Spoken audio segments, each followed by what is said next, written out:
Good evening. My name is Michael Cato, and I have the pleasure of serving as the director of the Next Leaders Fellowship. And I think I just realized that all our background conversation was actually open and running at the same time. So we're off to a really, really great start if I can't use a tool this well after all this time of doing Zoom.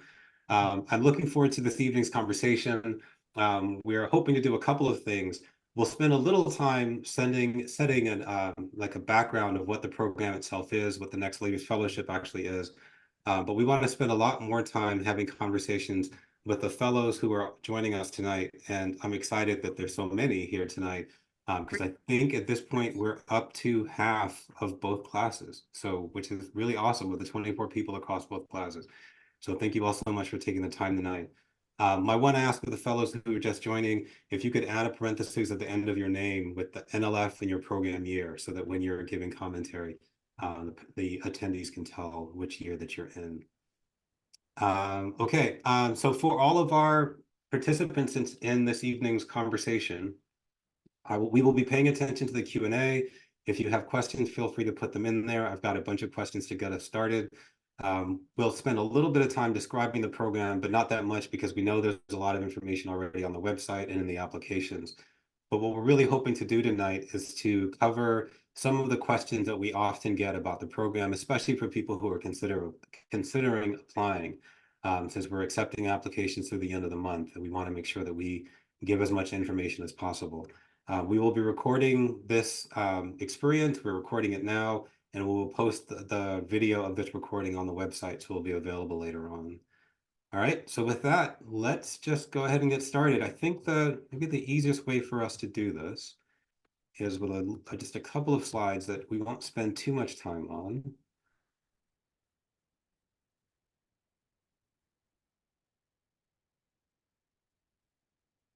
And this is just to introduce the fellowship itself for those who may be just joining us without as much of the background.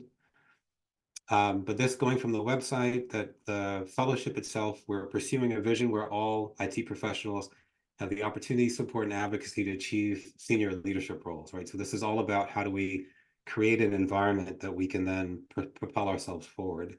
And our thinking about this is to do this in three big parts, helping enhance the experience and skills, provide mentoring and support, and most importantly, perhaps building a community and networking across it. And so in the fellowship, each cohort has 12 participants in each year. I apologize if that language is not quite correct because this was written when we first started. But there'll be sponsored experiences and in combination with mentorship and coaching throughout the program year. The group of mentors, there's 12 of us who are serving as mentors, are ourselves accomplished and diverse group of senior leaders from different institutions around the country, and a few who actually have left higher ed proper and are now in related organizations, or in some cases, tech companies that are still serving higher ed. So we've got some really great experiences we can draw from. But I think part of what you'll hear tonight, and I think is one of the strengths of the program, is that we're working to really build a community around and among a diverse group of fellows themselves. And that's why I'm so excited to have so many of our fellows with us tonight for this conversation. The sponsored experiences, because this is the piece that we often get asked about. This sponsorship means that the fellowship will pay for registration, travel, and related expenses to attend in person the NERComp conference in March of 24 in Providence, Rhode Island as the program kickoff. We'll be there for a full week. The conference itself is a couple of days, but we'll be there for the Monday before the conference, the Tuesday and Wednesday of the conference, and then we remain in Providence for the Thursday and Friday after. We'll take a similar approach for EDUCAUSE, which in 24 will be in San Antonio. We'll be there for a full week retreat, excuse me, with a full day before the conference and then a day after. And then in addition, each fellow is sponsored to do one leadership development experience of their choosing the year after their program year. And that's why it's going to be so exciting tonight to get a chance to talk to fellows from our 2022 and 2023 cohorts, because the fellows from the first year cohort have just completed their professional development experience. And so we're hoping we can get some hearing from them about those experiences. And the participants in the 23 cohort are finishing up in March and are preparing to select the program that they'd like to do next year.